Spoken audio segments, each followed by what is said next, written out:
আমি সুদীপ্তা, এভি নিউজে আপনাদের সকলকে স্বাগত। প্রথমেই চোখ রাখবো নিউজ হেডলাইনসে।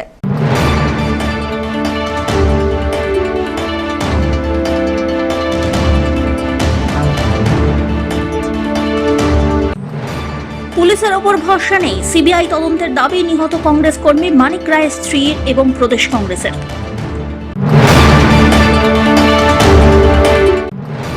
সতর্ক করার পরেও নেই হুঁশ, ফুটপাত এবং রাস্তা দখল করে চলছে ব্যবসা।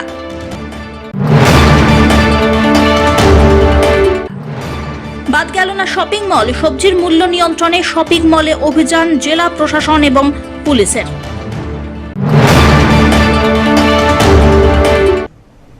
এবার আসছে বিস্তারিত সংবাদে। পুলিশের ওপরে ভরসা নেই, সিবিআই তদন্তের দাবি নিহত কংগ্রেস কর্মী মানিক রায়ের স্ত্রী এবং প্রদেশ কংগ্রেসের। অধীর চৌধুরীর সঙ্গে ফোনে কথা বলেন নিহত মানিক রায়ের স্ত্রী স্বপ্না রায়। ময়নাগুড়িতে কংগ্রেস কর্মী মানিক রায় পিটিয়ে খুন হওয়ার পর শনিবার বিকেলবেলায় ময়নাগুড়ির হঠাৎ কলোনিতে মানিক রায়ের পরিবারের সঙ্গে দেখা করতে তার বাড়িতে পৌঁছয় প্রদেশ কংগ্রেসের সাধারণ সম্পাদক আশুতোষ চট্টোপাধ্যায় নেতৃত্বাধীন প্রদেশ কংগ্রেসের প্রতিনিধি দল।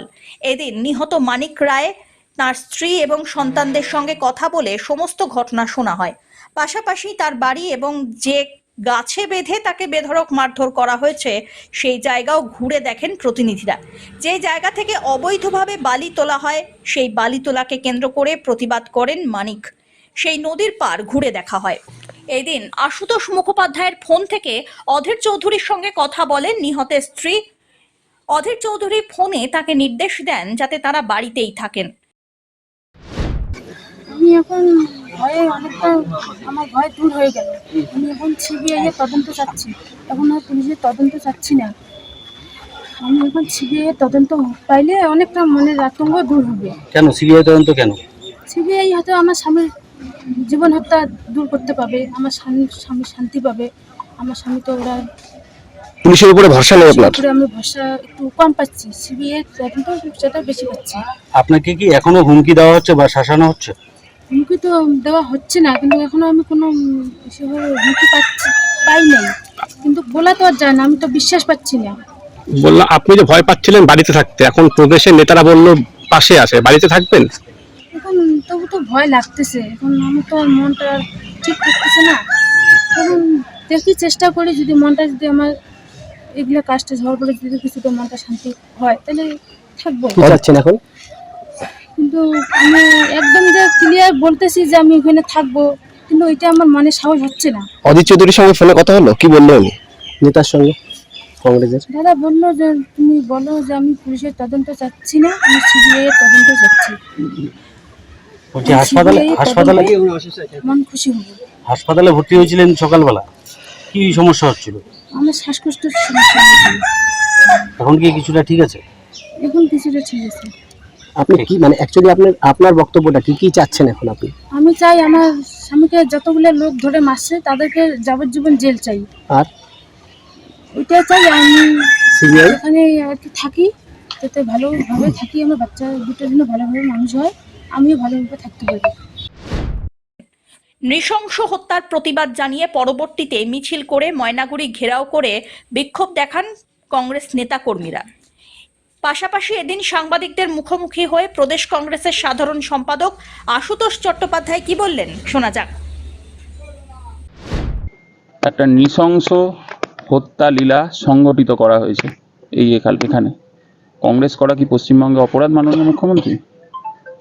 আপনি বিভিন্ন জায়গায় ঘুরে বেড়াচ্ছেন আর আপনার রাজ্যে এইভাবে হত্যা লীলা সংগঠিত হচ্ছে।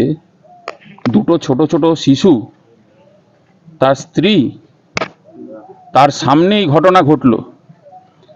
বালি আছে এখানে দেখেছেন, পাথর আছে দেখেছেন, এখানে সমস্ত কুকীর্তি চলতো, সংগঠিত অপরাধ চলতো, মাফিয়া রাজ, তৃণমূল, এই সমস্তটাই একটা সংগঠনের এপিট আর ওপিট। এবং এই মাফিয়া রাজ, এবং আপনারা জানেন এই পরিবারটাকে রীতিমতন টর্চার করা হতো, এবং তার সন্তান সহ স্ত্রী আপনাদের সামনে বলেছেন। এবং এই ঘটনা আমরা শেষ দেখে ছাড়ব, তার কারণ আমরা এখানে বলতে এসেছি এই অন্যায়ের বিরুদ্ধে প্রতিবাদ। কংগ্রেসের কর্মী, দীর্ঘদিনের নেতা খুন, গোটা ভারতবর্ষ, গোটা পৃথিবীর মানুষ, গোটা পশ্চিমবঙ্গ আপনাদের মাধ্যমে দেখছে, মিডিয়া সমব্যাপী বন্ধুরা আপনারা উপস্থিত আছেন এখানে। এই এলাকার পুলিশ প্রশাসন কি করছিল? এবং 22 তারিখে আমরা জানিয়েছিলাম, মানে এখানকার যিনি মানিকবাবু ওনারা জানিয়েছিলেন যে ওনার প্রাণ সংশয় হতে পারে। কি পদক্ষেপ নিয়েছে? এই বিএলআরও থেকে শুরু করে, বিডিও থেকে শুরু করে, এখানকার প্রশাসনিক যারা পুলিশ কর্তা বসে আছে চেয়ারে ডিম পাড়ছে, এগুলো লজ্জা করে না? এখনো উনি বেহাল আছেন, চেয়ারে বসে আছেন, ওনার তো রেজিগনেশন দিয়ে চলে যাওয়া দরকার। এবং আমরা খুব পরিষ্কারভাবে বলছি, ভালো করে শুনে নেবেন, আমরা আইনি সাহায্য শুধু নয়, পরিবারটার পাশে থাকব, দরকার লাগলে সিবিআই তদন্ত হবে, দুধ কা দুধ পানি কা পানি করতে হবে। এখানে এই হত্যালীলা সংগঠিত হবে আর কংগ্রেস চুপ করে বসে থাকবে, এটা হতে পারে না। আমরা রাহুল গান্ধী অবধি এই খবর পৌঁছবো। অধীর রঞ্জন চৌধুরী প্রদেশ কংগ্রেস সভাপতি ইতিমধ্যেই ফোনের মাধ্যমে কথা বলেছেন আপনাদের সামনে। কি নির্দেশ দিলেন তিনি? এবং নির্দেশ একটাই, অন্যায়ের বিরুদ্ধে আন্দোলন, কোর্ট থেকে শুরু করে রাস্তা আমরা আন্দোলন করব এবং জাস্টিস, ইনসাফ এটা দিতে হবে। আর সতর্ক করার পর আবার ফুটপাথ এবং রাস্তা দখল করে চলছে ব্যবসা। জলপাইগুড়ি মেডিকেল কলেজ ও হাসপাতালের অধীনে থাকা সুপার স্পেশালিটি হাসপাতালের সামনে পান, চা ও ভাতের হোটেল সহ অসংখ্য দোকান চলছে রমরমিয়ে। অভিযোগ, সরকারি জায়গায় এছাড়া রাস্তা এবং ফুটপাথ যেভাবে দখল করা হচ্ছে তার জেরে মহা সমস্যা হচ্ছে সকলের। হাসপাতালের রোগীদের আনার সময় অ্যাম্বুলেন্স চালকদের অসুবিধা হয়। কোতোয়ালি থানায় পুলিশ বাহিনী উচ্ছেদ অভিযান করে। অস্থায়ী সমস্ত দোকান তুলে দেওয়া হয়। কিছু দোকানের ব্যবসায়ী দোকানকে কেন্দ্র করে অস্থায়ীভাবে সরকারি জায়গায় ছাউনি দিয়েছিল, সেই সব ছাউনি ভেঙে ফেলা হয় পুলিশের পক্ষ থেকে। পাশাপাশি দোকানের সামগ্রীও সরিয়ে নিলেন ব্যবসায়ীরা। কিসের দোকান আপনার? আমার চায়ের দোকান, কতদিন চা বিক্রি করতেছি বেশ 7-8 মাস থেকে করতেছি আমি। কি বললো আজকে পুলিশ? বললো যে আপনাদেরকে সব ওঠানোর কথা বলা হয়েছে, আপনারা আবার করে বসছেন, উঠে গেছিলেন আবার বসছেন। পেটের দায় তো বসতেই হবে, কী করবো? বসছি, টেবিল পেতে নিয়ে চা বিস্কুট বেচছি। এই যে আজকে এসে উঠে দিয়ে গেল। কোনখানে দোকানটা দিয়েছিল? আমার দোকানটা এই গেটের ওই পাশে, হাসপাতালের সামনে। হ্যাঁ হাসপাতালের সামনে এই গেটের ওই পাশে। পুলিশ তুলে দিল? পুলিশ তুলে দিল, আগে তুলে দিল, এখন আমরা কী করে খাবো কি জানি। আমাদের যদি একটা সরকার দিয়ে কোনো একটা সাইড দিয়ে দিত যে এই সাইডটা কিছু করো, তাহলে হয়তো আমরা 60-65 জন দোকানদার যখন কিছু করতাম। দুদিন ডিউটি করে খেতে চাই, তাও ভেতরে আয়ার কাজ করবে, বউরা করতেও দেয় না, মাসির কাজ করে সেটাই করতে দেয় না। দেয় না। কোথায় যাও, কি করবো? কি চাচ্ছেন আমি চাচ্ছি, মানে কি আমরা সবাই চাচ্ছি যে আমাদের একটা কোনো একটা সাইড দেওয়া হোক, যে আমরা কিছু একটা করে খাই, বড় সড়ো করে না, ছোট করে কিছু করে খাই। হয়তো ওই প্ল্যাটফর্মের উপরেই আমরা ভ্যান লাগাই, 2-3 ঘন্টা দোকান করলাম, আবার হয়তো 10টার সময় চলে গেলাম, এরকম একটা সুযোগ দেওয়া হোক। একটা আলাদা জায়গা করে দিলে ভালো। আর একটা জায়গা করে দিলে তো খুবই ভালো। আমার ভাতের দোকান ছিল ওই লাইনে, এখন ট্রেন করে দিচ্ছে। এখন তো কোনো রকম করে করা যাচ্ছে না, এতদিন ধরে কবে থেকে বসে আছি। একটা যে কোনো একটা সরকারিভাবে ব্যবস্থা করে দিই, ছোটো মোটে করুক, কিন্তু করুক তো ব্যবস্থা। এরকম করে একবার না, আমাদের কতবার করে ভাঙা হয়েছে। তখন ভালো করে দোকান দেওয়া ছিল, তখনও জেসিপি দিয়ে ভাঙা হয়েছে। তো এবার বারবার করে ভাঙতেছে। আমাদের যদি অর্থ থাকতো তাহলে কি আমরা ফুটপাতে এসে বসতাম? নিশ্চয়ই নয় বলে বসছি। আজকে পেটের দায়ে সবাই বসে, তাহলে সেইভাবে ব্যবস্থা করে দিই।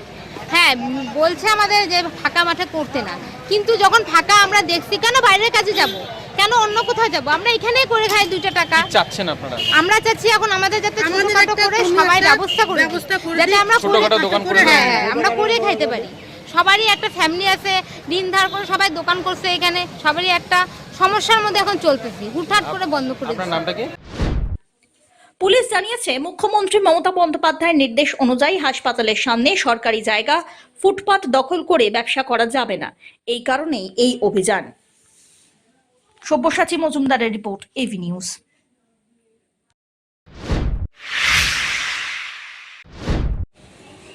আলু পেঁয়াজের দাম নিয়ন্ত্রণে আনতে বাজারে বাজারে ঘুরছে প্রশাসন, অথচ সেই আলু পেঁয়াজের দাম সাধারণ বাজারের থেকেও বেশি শপিং মলে। কিন্তু কেন? সেই কারণ খুঁজতেই শনিবার জলপাইগুড়ি শপিং মলে হানা দিল মহকুমা শাসক, জেলা প্রশাসন এবং পুলিশ বাহিনী। জলপাইগুড়ি শহরের আম্বানি গোষ্ঠীর ভুক্ত একটি বিপণন কেন্দ্রে আলু 42 টাকা, পেঁয়াজ 52 টাকা কিলো দরে বিক্রি হচ্ছে, এমনটাই দীর্ঘদিনের অভিযোগ ছিল। আর সেই অভিযোগ জমা পড়ে জেলা শাসকের কাছে, এমনটাই জানিয়েছেন সদর মহকুমা শাসক। সেই অভিযোগ খতিয়ে দেখতেই জেলা প্রশাসন এদিন হানা দিল শহরের অন্যতম এই নামী বিপণনী কেন্দ্রে। কেন দাম বেশি তা খতিয়ে দেখা হচ্ছে। মানুষের একটা আস্থা থাকে যেখানে একটু কমে পাওয়া যাবে, একসাথে একই ছাদের তলায় সবই বাজার করতে পারবে। মাননীয় জেলা শাসকের কাছে অভিযোগ জমা পড়েছিল, দুটো অভিযোগ। একটা হচ্ছে যে আলু এবং পেঁয়াজ, এখানে পেঁয়াজ 52 টাকা কিলো এবং আলু 42 টাকা কিলো যথেষ্ট দেখলাম তাতে বিক্রি হচ্ছে, যে এটা বাইরে আমরা চেষ্টা করছি দামটাকে নিয়ন্ত্রণ করবার, সেটা এই মল কর্তৃপক্ষ ওনারা মানছেন না, এরকম একটা অভিযোগ ছিল। সেকেন্ড অভিযোগ ছিল যে সুগার কন্টেন্ট নাকি আলু খুব কম, এরকম একটা মিসলিডিং অ্যাডভার্টাইজমেন্ট রয়েছে। তো মাননীয় জেলা শাসকের নির্দেশে আমাদের যে sub divisional task force, assistant director agriculture marketing, assistant director of consumer affairs আছেন, ফুড সেফটি অফিসার আছেন, মাননীয় জেলা শাসক আমাদের সকলকে বলেছিলেন যে এখানে এসে ইন্সপেকশন করবার জন্য। আমরা এসেছিলাম, আমরা দেখলাম অভিযোগটা সত্যি, ওনারা বিক্রি করছেন যেটা আলু সেটা 42 টাকায় এবং পেঁয়াজটা 52 টাকায়। ওনারা যেটা আমাদের জানিয়েছেন যে ওটা ওনাদের কর্পোরেট লেভেলের কিছু মেশিনারি আছে বা মেকানিজম আছে যেটা থ্রু দিয়ে ওনারা দামটা কন্ট্রোল করেন। আমরা তার পারমিশন, লাইসেন্স এগুলো ওনাদের জমা দিতে বলেছি। আর লো সুগার পটেটোর বিষয়ে আমরা জানতে চেয়েছি যে এর কি সারবত্তা আছে বা এর কি শংসাপত্র ওনাদের কাছে আছে, সেটাও এই মুহূর্তে ওনাদের কাছে নেই, ওনারা বলেছেন দেখাবেন। আর পেঁয়াজ এবং আলুর কিছু স্যাম্পল কালেক্ট করা হয়েছে, পেঁয়াজের স্যাম্পলটা তো আপনারা দেখেছেন সামনে, সেটা নিয়ে আর কিছু বলছি না। দেখুন, জলপাইগুড়িতে একটু আপনাদের ক্লিয়ারটা মানে কনসেপশনটা একটু পরিষ্কার করা দরকার। এখানে 3-4 রকমের ভ্যারাইটি আলু রয়েছে। যেরকম জ্যোতি ভ্যারাইটি আলু যেটা রয়েছে, সাদা আলু, সেটা হচ্ছে রিপ্রেজেন্টেটিভ ভ্যারাইটি। আমরা প্রাইসটাকে এটা কি কনসিডার করি, এটা 28 টাকায় 30 টাকার নিচে, মানে 28-30 টাকার মধ্যে বিক্রি হচ্ছে, সুপার বাংলা 27 টাকার মধ্যে বিক্রি হচ্ছে এবং আমাদের স্টলগুলোতে আরও কম দামে বিক্রি হচ্ছে। এরপরে লাল আলু যেটা রয়েছে, যেটাকে হল্যান্ড বলে, যেটা লোকাল ভ্যারাইটি, আমাদের জলপাইগুড়ি সাব ডিভিশনের মধ্যে সদরটাতে হয়ে থাকে, সেটা আমাদের রিপ্রেজেন্টেটিভ ভ্যারাইটি না, সেটা 30 টাকার একটু উপরে বিক্রি হচ্ছে। চন্দ্রমুখী ভ্যারাইটি একটু, সেটাও 30 টাকা জায়গা হয়ে আসে এদিকটায়, আমরা বাজারে দেখতে পাই। সেই প্রাইসগুলো একটু হাই রয়েছে, কিন্তু সেটা আমরা কিনি সেটা সাধারণত 28 টাকার নিচে বিক্রি হচ্ছে। সুপার বাংলা 26 টাকা চাষিদের থেকে যে মালটা কেনার কথা, হ্যাঁ, অলরেডি শুরু হয়ে গেছে। বিভিন্ন আমাদের সুবল বাংলা যে স্টলগুলো রয়েছে, স্ট্যাটিক এবং মোবাইল, এবং আমাদের যে সেলফ হেল্প গ্রুপ রয়েছে, সংঘ মহাসংঘ যারা আছেন, তাদের তারা বোনেরা বা তার মেম্বার যারা রয়েছেন, তারা বিভিন্ন জায়গায় সেগুলো হিমঘর থেকে সরাসরি আলু নিয়ে বিক্রি করছে। কত 28 টাকায় কি রয়েছে, কত কিনবেন বা না, কেনার তো এখানে কিছু নেই। আমরা হচ্ছে ইচ্ছুক চাষি যারা রয়েছেন, যারা বন্ড বিক্রি করছেন, সেই বন্ডটাকে নিউগোশিয়েট প্রাইসে তারা বিক্রি করছেন এবং কোল্ড স্টোরেজ থেকে আমরা 22 টাকা কেজি দরে সেই আলুটাকে নেওয়া হচ্ছে, নিয়ে সেটাকে 28 টাকার নিচে। অভিযোগ পেয়ে খাবারের গুণগত মান যাচাইয়ে নামল জেলা প্রশাসন এবং খাদ্য সুরক্ষা দপ্তর। শনিবার জলপাইগুড়ি শহরের বেশ কয়েকটি খাবারের দোকান এবং তাদের কারখানাগুলি ঘুরে দেখেন খাদ্য সুরক্ষা দপ্তর এবং জেলা প্রশাসনের কর্মকর্তারা। মূলত বেশ কয়েকটি খাবারের দোকানের বিরুদ্ধে অভিযোগ পেয়ে এদিন খাবারের গুণগত মান খতিয়ে দেখে বিশেষ অভিযানে সামিল হলেন তারা। এদিন খাবারের দোকানে ঢুকে কিছু খাবারের নমুনা সংগ্রহ করে নিয়ে যান আধিকারিকরা, কেননা ফ্রিজে রাখা খাবার এবং রান্না করে রাখা খাবারের মান দেখে মোটেও সন্তুষ্ট ছিলেন না আধিকারিকরা। বিভিন্ন খাবারের দোকানে অভিযান চালিয়ে বেশ কয়েকটি দোকানের বিরুদ্ধে অভিযোগ আসে। এছাড়াও মানুষ যাতে খাবারের দোকান থেকে স্বাস্থ্যকর খাবার পান সেটাও দেখার নির্দেশ দিয়েছেন তিনি। আজকে একটি খাবারের দোকানের বিষয়ে অ্যাসিস্ট্যান্ট ডিরেক্টর কনজিউমার অ্যাফেয়ার্সের কাছে সুনির্দিষ্ট অভিযোগ এসেছিল, সেটার পরিপ্রেক্ষিতে আমরা সকলে এখানে এসেছি। স্যাম্পলিং করা হয়েছে, কিছু আপত্তিকর জিনিস পাওয়া গেছে, সেগুলো ব্যাখ্যা চাওয়া হয়েছে, যার কোনো সন্তোষজনক ব্যাখ্যা উনি দিতে পারেননি। তো অবশ্যই খাবার তো একটা খুবই গুরুত্বপূর্ণ জিনিস, এবং আপনারা দেখছেন গোটা পশ্চিমবঙ্গ জুড়ে মাননীয় মুখ্যমন্ত্রী, পশ্চিমবঙ্গ সরকার খাবারের গুণমানের বিষয়ে, খাদ্যশস্য, খাদ্যদ্রব্য সব কিছুর বিষয়ে খুব সচেতন। সুতরাং মাননীয় আমাদের সহকারী নির্দেশক ক্রেতা সুরক্ষা, তার কাছে যে অভিযোগটা এসেছিল তার পরিপ্রেক্ষিতে সাব ডিভিশনাল টাস্কফোর্সকে তিনি বলেছিলেন, আমরা এসে দেখলাম যা যা পাওয়া গেছে এটা নিয়ে পরবর্তী। শহর এবং শহর লাগোয়া বহু খাবারের দোকান নতুন করে গজিয়েছে, একাধিক, কি করবেন বাকিগুলো? প্রত্যেককে একটা নিয়মের প্রণালীর মধ্যে থেকে ব্যবসা করতে হবে। অবশ্যই তারা রসনা পরিতৃপ্ত করবেন এবং ব্যবসাও করবেন, কিন্তু সেটা আইন মেনেই করতে হবে। এখানে কিছু পেলেন? কি নেওয়া হলো স্যাম্পল? এখানে বেশ কিছু স্যাম্পল নেওয়া হয়েছে, ফ্রিজের মধ্যে থেকে নেওয়া হয়েছে, দেখা যাক। দেখুন, পার্টিকুলার কিছু দোকানের বিরুদ্ধে অভিযোগ আছে আমাদের কাছে, হ্যাঁ, কিছু মানুষ আছে, তবে এদের বিরুদ্ধে অভিযোগ ছিল না, কিন্তু আমরা যেহেতু অন দ্য ওয়ে আছি, আমরা একবার ইন্সপেক্ট করে নিলাম। ফুড সেফটি অফিসার আছেন মীনাক্ষী মিঞ্জ, আর কিছু দোকানের তো অভিযোগ আছেই, তো সেগুলো আমরা রুটিন আমরা ঠিক করেছি। আমরা মাঝে মাঝে কিচেন এবং অন্যান্য ফ্রিজ যেগুলো আছে সেগুলো ইন্সপেক্ট করব, যে যারা কনজিউমার যারা খাবার দাবার খাচ্ছে এবং অনেক দাম দিয়েই খাচ্ছে এগুলো, যেগুলো ব্র্যান্ডেড খাবার, তো সেগুলো যাতে ঠিকঠাক পায়, হেলদি হয় এবং হাইজিনিক হয়, সেটা দেখা আমাদের দায়িত্ব আছে, এবং ফুড সেফটি অফিসারকে নিয়ে আমরা এগুলো রেগুলার বেসিসেই করছি। কোনো দোকান থেকে কোনো স্যাম্পল কালেক্ট করল?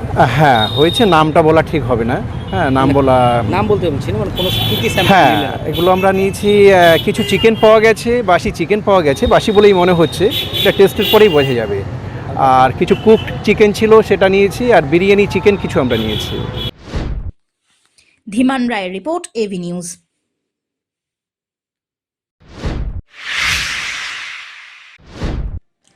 উত্তরবঙ্গকে উত্তর পূর্বের সঙ্গে যুক্ত করার জন্য সুকান্ত মজুমদারের দেওয়া প্রস্তাবকে 200% সমর্থন জানাচ্ছেন, এমনটাই দাবি করলেন জলপাইগুড়ির সাংসদ ডক্টর জয়ন্ত কুমার রায়। সম্প্রতি উত্তরবঙ্গকে উত্তর পূর্বের সঙ্গে যুক্ত করার জন্য প্রধানমন্ত্রীকে প্রস্তাব দেন সুকান্ত। এই প্রস্তাবকে ঘিরে তৈরি হয়েছে মহা বিতর্ক। এই আবহে জলপাইগুড়ির বিজেপি সাংসদ ডক্টর জয়ন্ত কুমার রায়ের দাবি, এতে আখেরে উত্তরবঙ্গের মানুষ লাভবান হবেন। উন্নয়নমূলক প্রকল্পে রাজ্যের 40%, কেন্দ্রের 60% অর্থ আসবে। উত্তর পূর্বের উন্নয়ন কেন্দ্রে কোথায় 100 আবার কোথাও 90% টাকা খরচ করা হয়ে থাকে, যার ফলে উত্তর পূর্বের দ্রুত উন্নয়ন হচ্ছে। উত্তরবঙ্গকে উত্তর পূর্বের সঙ্গে যুক্ত করলে সেখানকার উন্নয়ন আরো বেশি করে ত্বরান্বিত হবে বলেই মনে করেন তিনি। যে আমাদের দেশ হচ্ছে কোঅপারেটিভ ফেডারালিজমের মাধ্যমে চলে, অর্থাৎ কেন্দ্র এবং রাজ্যের মাধ্যমে চলে।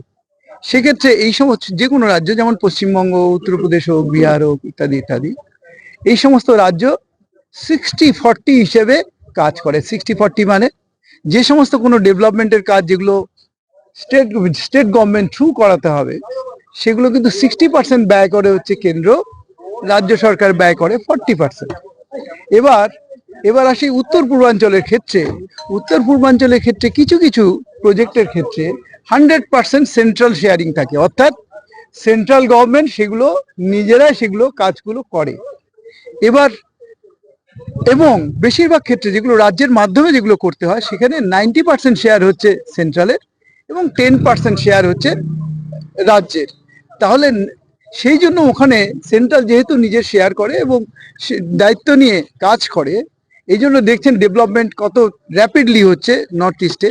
কিন্তু আমাদের পশ্চিমবঙ্গের ক্ষেত্রে আমরা উত্তরবঙ্গের মানুষ তো এমনিতেই বঞ্চিত হয়ে থাকি। 60-40 শেয়ার করার মতো যে 40% শেয়ার করবে, এই ক্ষমতা তাদের নেই, বা তারা ইচ্ছা করে জেনে শুনেই করে না রাজ্য সরকার। তাহলে আমাদের উপায় কি?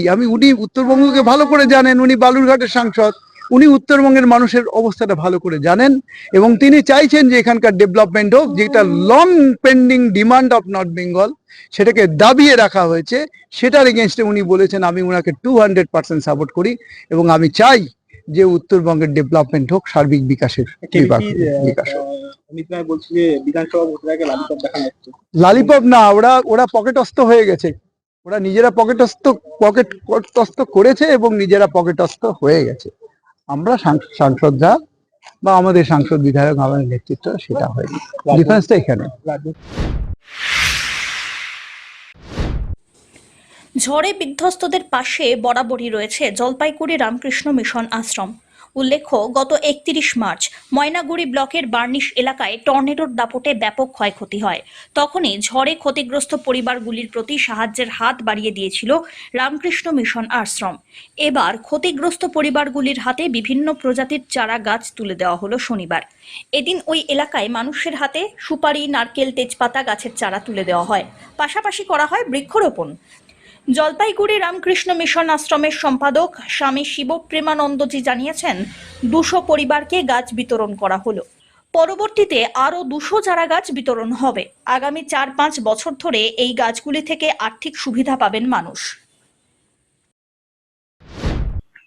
রামকৃষ্ণ মিশন জলপাইগুড়ি, রামকৃষ্ণ মঠ, রামকৃষ্ণ মিশন বেলু মঠের শাখা কেন্দ্র। যখন এখানে টর্নেডো হলো, ওই সময় আমরা এন্টায়ার এরিয়াতে রিলিফ কাজ করেছিলাম। ওরই কন্টিনিউয়েশন অনেক গাছগুলি নষ্ট হয়েছে। আমরা প্রত্যেক ফ্যামিলিকে একটা বেস্ট কোয়ালিটির একটা নারকেল গাছের চারা দেওয়া হচ্ছে, সুপারি গাছের 5টা চারা দেওয়া হচ্ছে, তেজপাতার 2টো চারা দেওয়া হচ্ছে। আমার আজকে 200 ফ্যামিলিকে দিলাম, আরও 265 মতন ফ্যামিলি আছে, আরও একদিন আমরা এটা দেবো। এই গাছগুলো দিলেন মহারাজ, এতে ওদের আর্থিক দিক থেকে তো সাহায্য হবে কি? আমার এরকমই এগুলি দিলাম।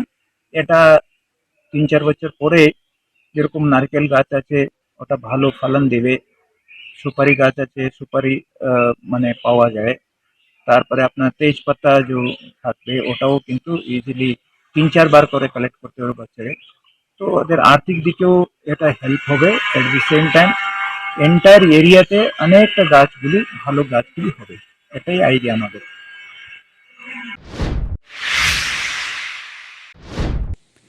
কানে শোনায় আর বিশ্বাস নেই, চোখে দেখতে চান। দীর্ঘদিন ধরে কাজ শুরুর কথা শুনছেন স্থানীয়রা। আজও অধরা পুকুরের সংস্কার। ভরা বর্ষায় মজে যেতে বসা পুকুরের কারণে মশাবাহিত রোগ সংক্রমণের ভয়ে শহরের জয়ন্তীপাড়ার একাংশের মানুষরা এক কথায় সিঁটিয়ে থাকেন। নর্দমা সহ এলাকায় অস্বস্তিকর পরিস্থিতি নিয়ে ক্ষোভ রয়েছে এলাকায়। পাল্টা সাফাই দিয়েছেন 12 নম্বর ওয়ার্ডের পুরো প্রতিনিধি। বিগত কয়েক মাস ধরে জলপাইগুড়ি হাই স্কুল সংলগ্ন বড় জলাশয়টি সংস্কার করা হবে বলে শুনে আসছেন এলাকাবাসী। দীর্ঘ কয়েক বছর ধরে বেহাল দশায় রয়েছে পুকুরটি। মজে যেতে বসা পুকুরটির মশার আঁতুর ঘর, এমনটাই অভিযোগ এলাকার মানুষজনের।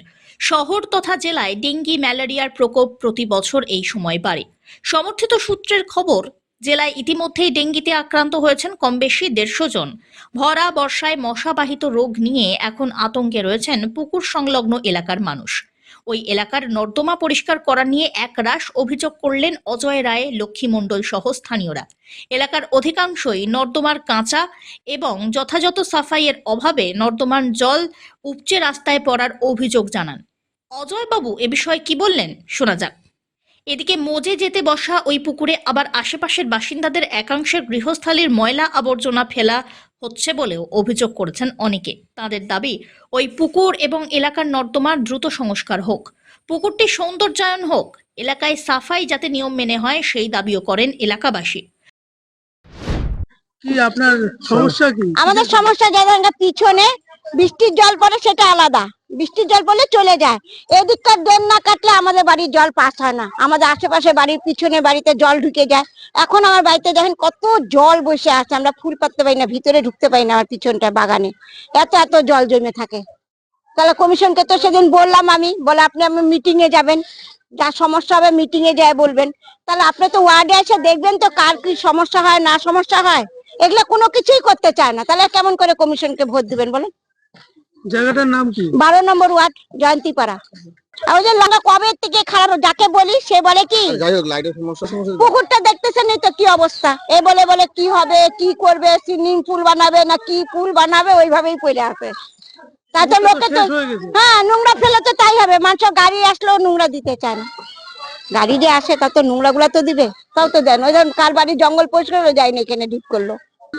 এখানে কোনো ড্রেন পরিষ্কার হয় না, এই পুকুরে কয়বার পয়সা পাস একটা কাজ হয় না। নোংরার যা নোংরাই পড়ে আছে, এগুলো মানুষের অসুখে ঘর পুরা।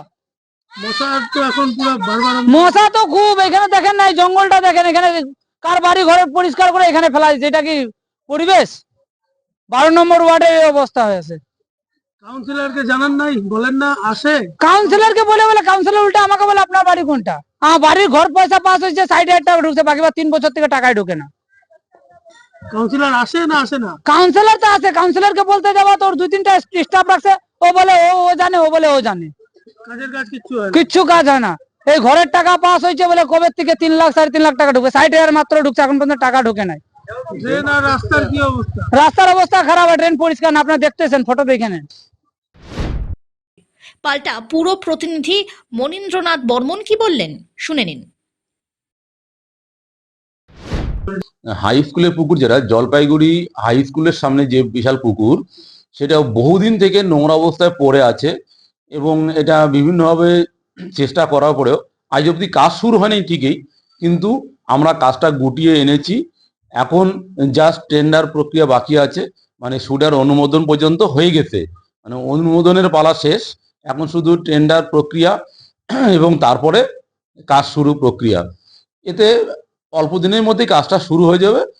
কাজটা অনেকদিন থেকেই শুরু হতে চলছে কিন্তু হচ্ছে না, কারণ হলো প্রক্রিয়াগত হবে কিছু দেরি হয়ে যাচ্ছে বিভিন্ন জায়গায়। আমাদের পৌরসভা, তারপরে এমইডি, তারপরে সুডা, এই যে প্রক্রিয়াগুলো, এতে একটু দেরি হয়ে গেছে। তবে অল্প দিনের মধ্যে কাজ শুরু হবে, এতে কোনো বাধা বিঘ্নের ব্যাপার নেই। আর সামগ্রিক যে ওয়ার্ডের ডেভেলপমেন্টের ব্যাপারটা বলেছেন, যে ওয়ার্ডের ডেভেলপমেন্টটাও একইভাবে এগিয়ে চলছে। ওয়ার্ডের ডেভেলপমেন্ট সামগ্রিকভাবে হতে চলছে বা হচ্ছে, হবে, ওই প্রক্রিয়াগতভাবে কিছু দেরি হয়ে যাচ্ছে। পিনাকি শীলের রিপোর্ট, এভি নিউজ।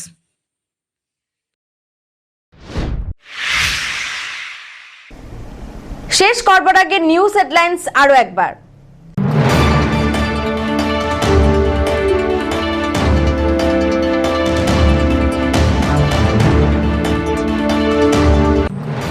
পুলিশের ওপর ভরসা নেই, সিবিআই তদন্তের দাবি নিহত কংগ্রেস কর্মী মানিক রায়ের স্ত্রী এবং প্রদেশ কংগ্রেসের।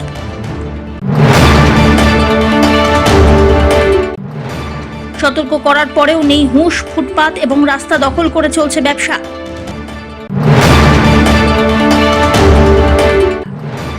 বাদ গেল না শপিং মল, সবজির মূল্য নিয়ন্ত্রণে শপিং মলে অভিযান জেলা প্রশাসন এবং পুলিশের।